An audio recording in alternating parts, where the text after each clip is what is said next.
Nobel Peace Prize was awarded just a few hours ago in Oslo. Anti-nuclear weapons group ICAN had won the prize, as well you know, but major nuclear powers boycotted. Why?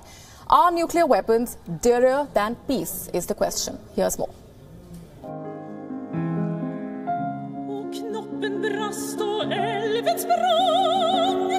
The musical performance is soothing,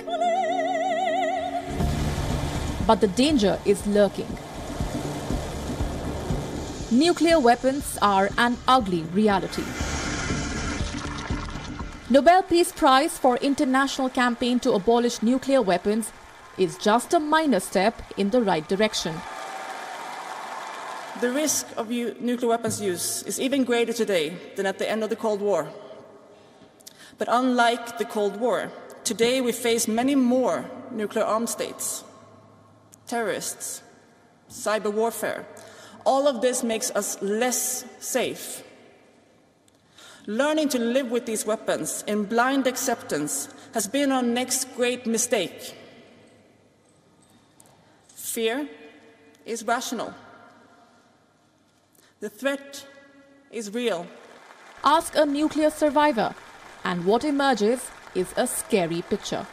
You each give me such a tremendous hope that we can and will bring the era of nuclear weapon to an end.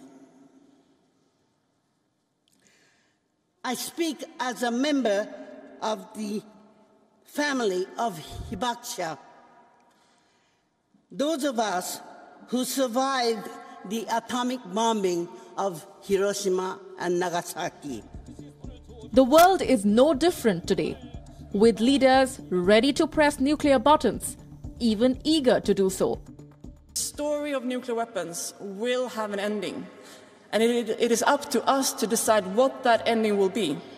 Will it be the end of nuclear weapons, or will it be the end of us? One of these things will happen. The only rational course of action is to cease living under the conditions where our mutual destruction is only one impulsive tantrum away. Impulsive leaders, resolute leaders, leaders determined to put their country first, leaders who are ready to catapult the world into an unmanageable disaster. Interestingly, Britain, France, United States and other nuclear powers have kept away from the anti-nuke campaign. For them, nukes are what makes them superpowers. Bureau Report, WION. Let's open this up. Joining us on the broadcast this evening from New Delhi is Mr. Mohan Guruswamy. He's the head of the Center for Policy Alternatives. Also joining us is Stephen Lenman, former U.S. military and writer. We're also joined in by Petr Topishkanov, who is the senior researcher and associate at Carnegie Moscow Center. Also joined in by Dr. Robert Kelly, who is an American political scientist on inter-Korean affairs, joining us. Also on the broadcast is our senior correspondent Ramesh Ramachandran, also our Pakistan Bureau Chief Taha Siddiqui from Islamabad, and our London Bureau Chief Mandy Clark also joins us on the broadcast. Coming to you first, Mr. Guruswamy, how surprised are you at the outset with this decision taken by the three permanent members of the UNSC, by the three superpowers, US, UK and France, to boycott or rather scale down their presence at a ceremony which honors efforts to bring about world peace? Well, this is not surprising at all, because this is not the first time that the Western powers have kept away from any discussion on, abolishing nuclear weapons.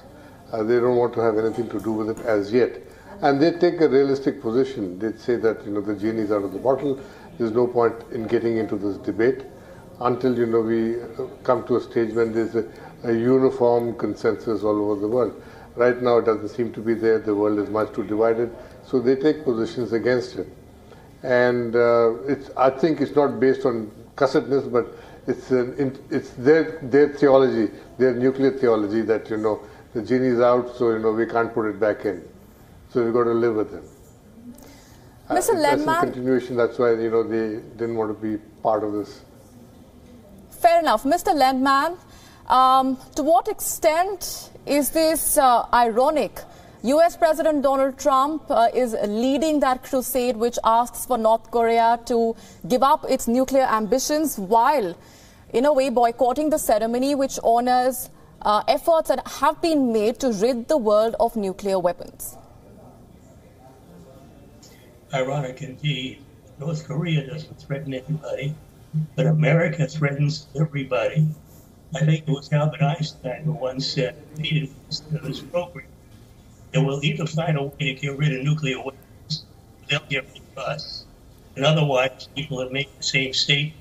Well, Trump isn't doing that. He's been co-opted by America's military industrial complex, by Wall Street, by other corporations in America, and he does their bidding. So instead of getting rid of nuclear weapons, he wants them modernized and expanded. Well, America has no threats except ones it invents. No one threatens America since 1945 when the Japanese surrendered. So why is America doing this? Because it's good for profits for the war profiteers. Waging wars is good for the war profiteers. That's why America wages so much of it. So many. The threat of a possible nuclear war, mainly against North Korea, possibly against Iran, even against China or Russia, well, that'll be the end unless it happens. Mr. Lenman, I'm having to interrupt you there for a brief bit. A bit of an audio trouble there with your connection. We'll just have our production unit reconnect the line with you. But let me also go across to Petr Topishkinov, who is joining us from the Carnegie Moscow Center. Russia, apart from Israel, being the only declared powers who have sent their ambassadors to that function. What explains Russia's position vis-a-vis the other nuclear powers? In general, Russia not is very negative about the nuclear ban treaty. In advance, Russia was quite similar to the position of the United States and other nuclear weapon states. But when the ban treaty was approved, the Russian official position was that the document is not so bad. And in general, now the diplomatic line of Russia is to start searching ways to work with this treaty, not to ignore this document, because this is a document of the UN. So it would be not only childish to ignore this document, but also unwise, because it's an official document signed by dozens and dozens of nations. Right. So in this, and of course the positive response from Russia is also dependent on the text of document, because in general the document doesn't have real inside instruments to make nuclear weapon states to facilitate disarmament process in these nations. So in this way, it's not so dangerous or threatening for Russia and other nuclear weapon states. So that is why Russia is quite positive about that. Mr. Topishkinov, just hold that thought. Let me also bring in our senior correspondent, Ramesh Ramachandran, for some Indian perspective here. Ramesh, India has very conveniently said, and I want you to elaborate for our viewers what it has said so far when it comes to, in a way, skipping that ceremony. The ambassador was traveling at that time, and which is why India skipped it. But had the ambassador not been traveling, would India have made that present? Well, Molly, you asked me, what has India been saying? The short answer is India has not said anything at all. Absolutely. That said, it's too much of a coincidence, Molly, that the ambassadors of India, Pakistan were traveling at the time this ceremony was being held in Oslo today. I'm given to understand that the ambassador of India was on holiday, and that sources were telling us that the deputy chief of mission might represent or stand in for him at the ceremony. But that said, if you look at the 9 nuclear powers, the 5 permanent members in India, Pakistan, North Korea and Israel, the P5 countries, the US, UK and France, have jointly put out a statement saying they will not be sending the ambassadors. But India and Pakistan have been silent all these days. but only we are now picking up that the deputies might have represented them at the ceremony today. But this coming from a country, Molly, which was at the forefront of the disarmament campaign. Remember the Rajiv Gandhi action plan of 1988? And since then, we've seen a steady decline in India's, shall I say, leadership position on this front. And it exposes the hypocrisy at some level as well. Mandy Clark is also joining us from London. Multilateral disarmament is what Britain has been fighting for, or at least portraying to fight for, Mandy, and which is what has left many on ground in the UK infuriated over the UK's decision to altogether scale down its presence at a world stage, if I may, when it comes to honouring peace efforts. I think yes, it will be frustrating, especially there is a very strong anti-nuclear activist in Britain that would have frustrated them. Britain has always maintained the position that they need to maintain their nuclear armament for deterrence. So they always call it their nuclear deterrence. It's because, as I think someone else suggested, because the genie's out of the bottle, because if we're not prepared, then we could be hit. So it's a way to deter other people from striking at Britain. Until everyone disarms, they don't see it a realistic possibility for them to get rid of their nuclear arsenal until everybody else does. So it's a bit of who blinks first. And in many ways, there's other threats like dirty weapons, terrorists trying to make their own nuclear weapon. And with those threats in place, it doesn't seem like Britain will change its stance anytime soon. Will not change its stance anytime soon. That, of course, coming at the cost of the fight, to say the least, which ICAN, which represents 450 organizations under its umbrella, is putting forth, has been acknowledged for. But Pakistan also is one country which has remained silent on its presence at that ceremony which took place in Norway today. Taha Siddiqui is joining us from Islamabad as well. What's the position, if at all, that Pakistan has taken so far? Taha, what has the Pakistan media been saying so far? As Ramesh just touched upon the silence as well that Pakistan shares with India when it comes to this ceremony today. Definitely. I mean, when it comes to Pakistan, nuclear disarmament is not something that is on the agenda. And even, earlier this year when the UN treaty was signed with regards to, nuclear disarmament and ban of nuclear weapons, at that time, Pakistan refrained from ratifying it and actually, gave out a statement in which it said that it was not consulted about this and it does not agree with it.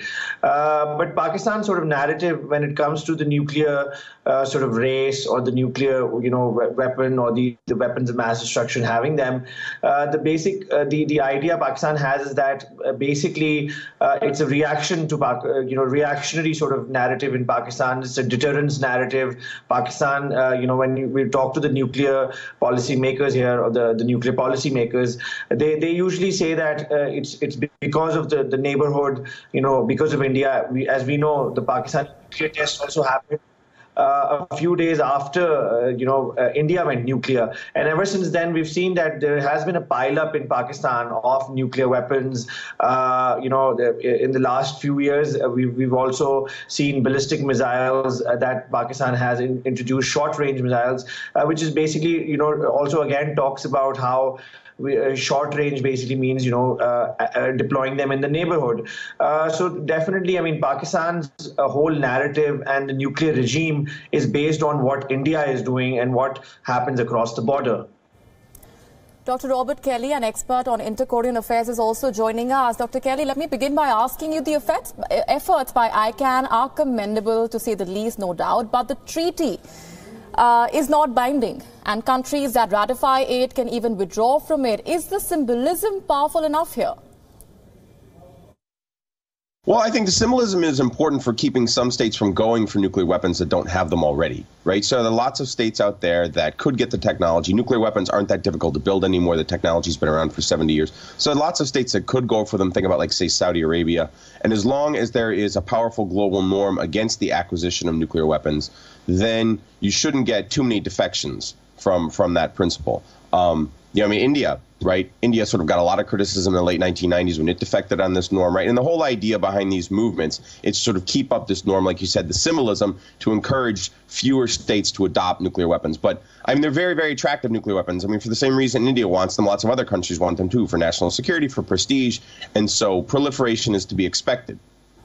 Let me just follow that up with another question. What do you think will convince world powers, if at all, to give up their nukes? Because let's face it, the nukes themselves are what makes them world powers at the end of the day. Yeah, that's right. I mean, Charles de Gaulle once famously said that. Charles de Gaulle said, you're not a great power unless you have nuclear weapons. Yes, I think nuclear weapons are very, very attractive.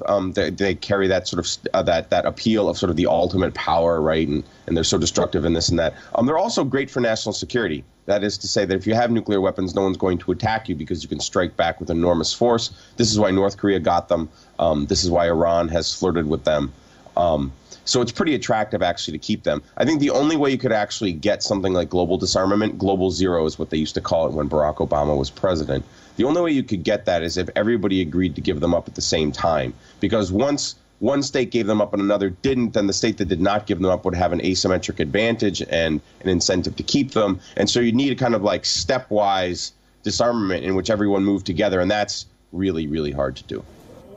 Mr. Guruswamy, let's go back to an earlier point that we were touching upon. India's position, a very convenient silence that it has maintained so far on that ceremony which took place in Norway, which acknowledged the efforts made by ICAN. What does this really tell you of the message that India is trying to send out? On one hand, has led the global effort, the global crusade of disarmament. On the other hand, skips a ceremony which acknowledges efforts to rid the world of nuclear powers. Well, it puts us in a very embarrassing position, to say the least. You have this professed aversion to nuclear weapons.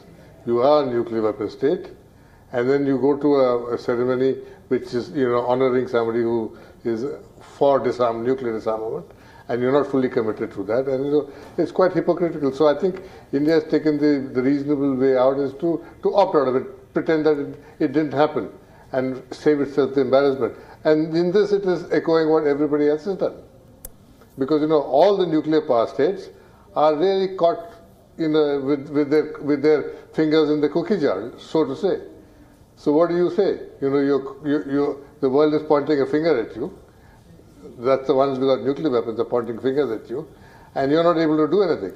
But the reality, that somebody else said, the earlier speaker said, to disengage from a nuclear status is going to be extremely difficult. Just take the case of India and Pakistan. Just two small countries in this whole scheme of things. 110, 120 warheads each.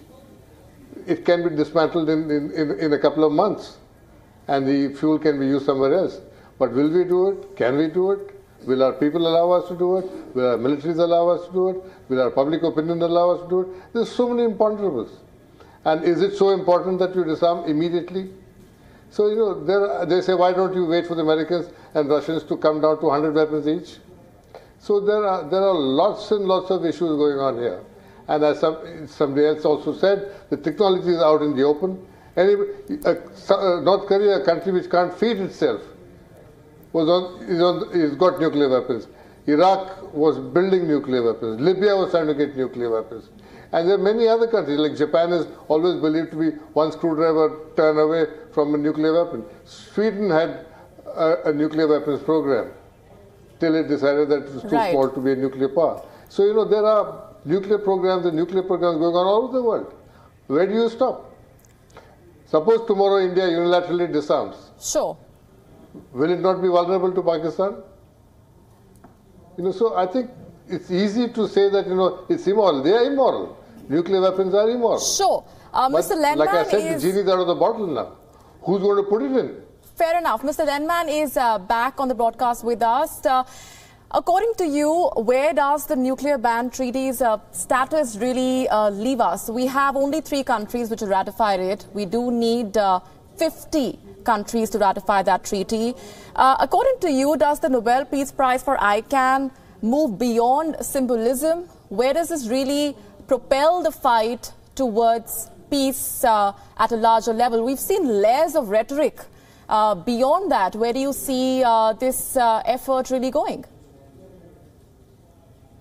I don't see anything positive ahead. I've made the statement in a number of my articles that today is the most perilous time in world history.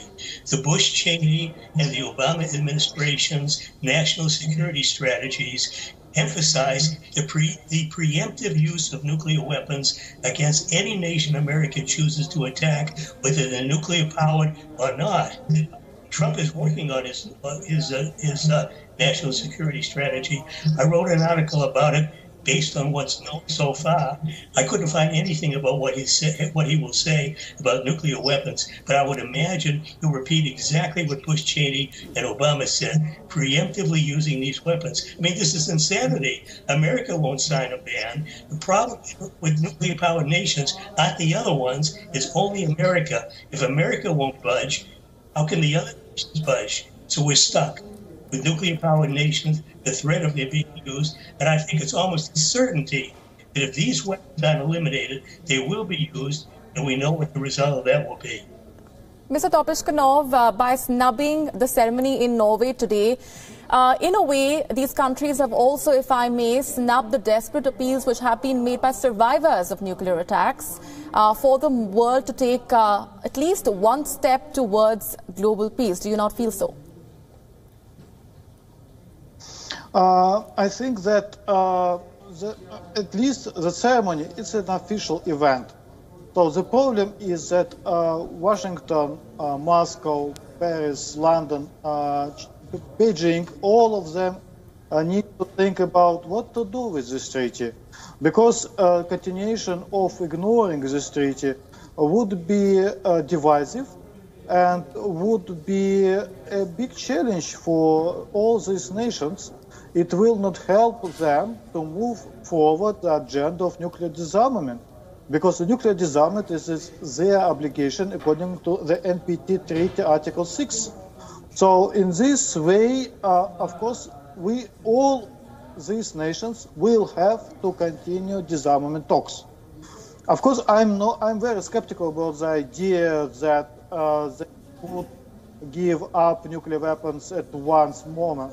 It's not possible. We need to have a roadmap that would allow us to build international security system when international community could act against any nation decided to develop nuclear weapons or nuclear weapons technologies. This is one point, and another point. In this new international system, security system, there is a need to have security guarantees for all members. So this is one of the biggest questions for the North Korean regime. That is why it decided to develop nuclear program.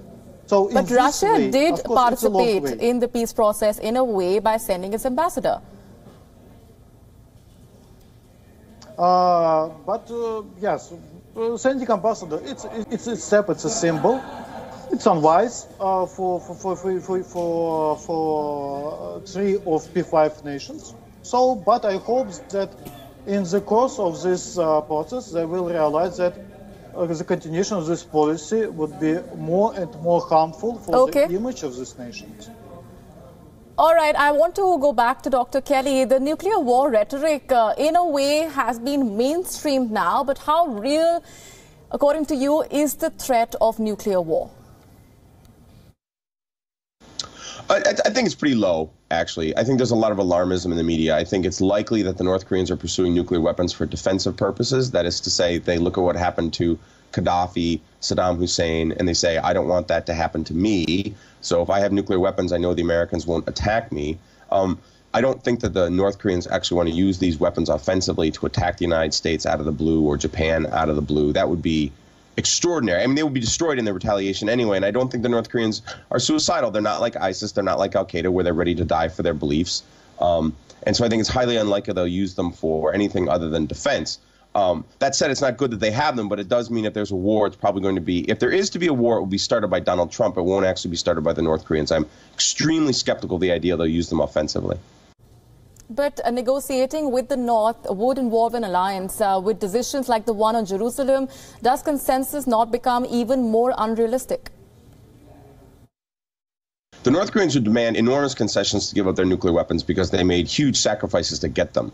There are rumors that the North Koreans gave up or spent something like 5% of GDP. North Korea is very poor in the last 25 years to build these things. So they wouldn't give them up without some kind of huge concession.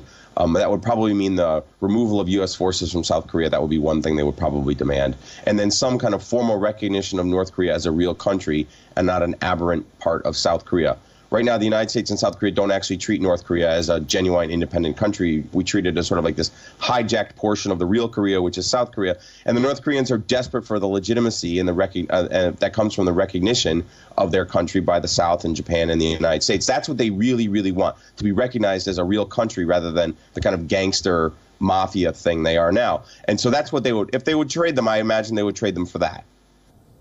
I want to ask this to both Ramesh and Mr. Guruswamy. Does the conferment of the Nobel Peace Prize to ICAN today, of course, it acknowledges its efforts, but beyond that, does it also bring hope for action when it comes to the fight for ridding the world of nuclear weapons, no matter how long it takes? Molly, as I see it, it's a problem of principle versus practice.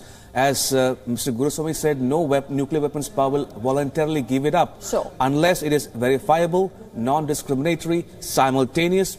But the fact is that imagine a situation where there are 5 motorists on a road, they stop at a red light, but one of them jumps the red light. What do the other 4 do?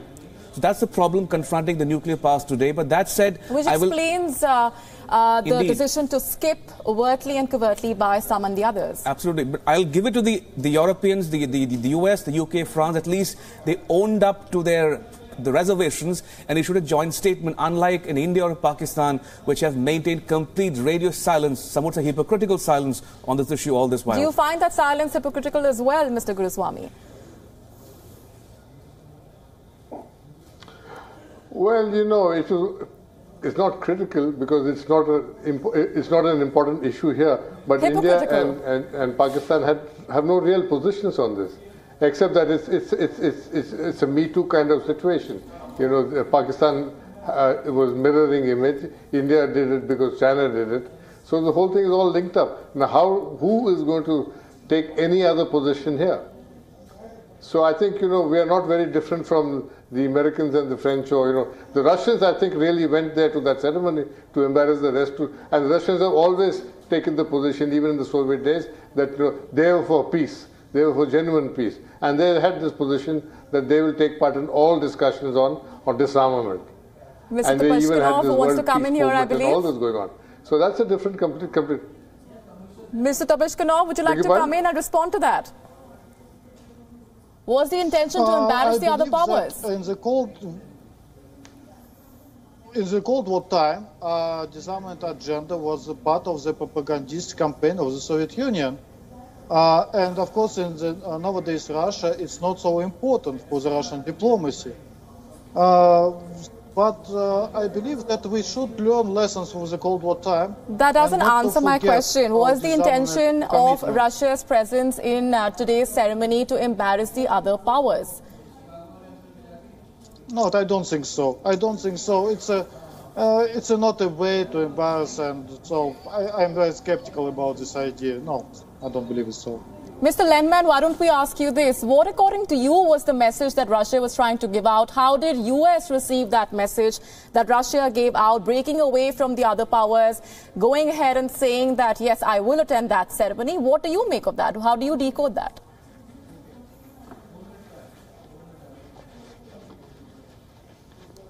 Russia is a preeminent peacemaker.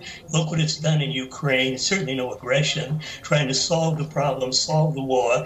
Look what it's done in Syria, combating terrorism, supporting peace. I think Russia will show up anywhere in the interest of world peace and stability. Can I make one other comment about the use of nuclear weapons? Sure.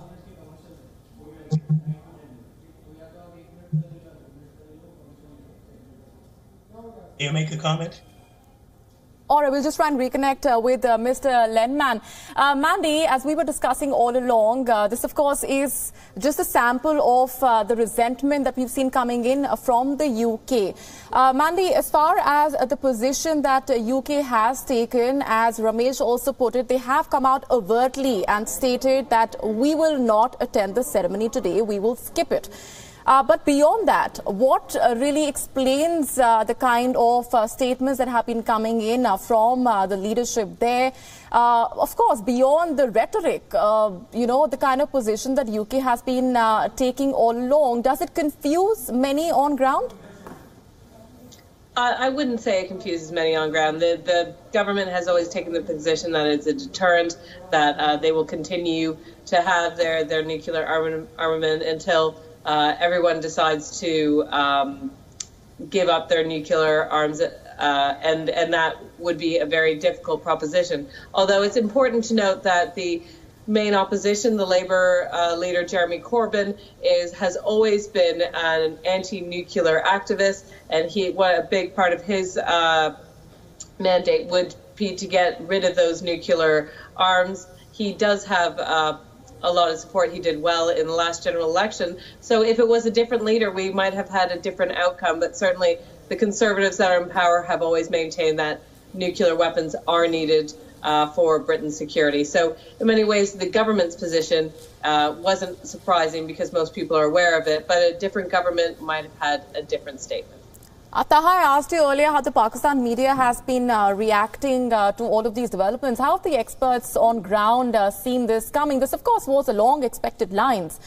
This does not break away from tradition, the kind of position that Pakistan took today by skipping that ceremony.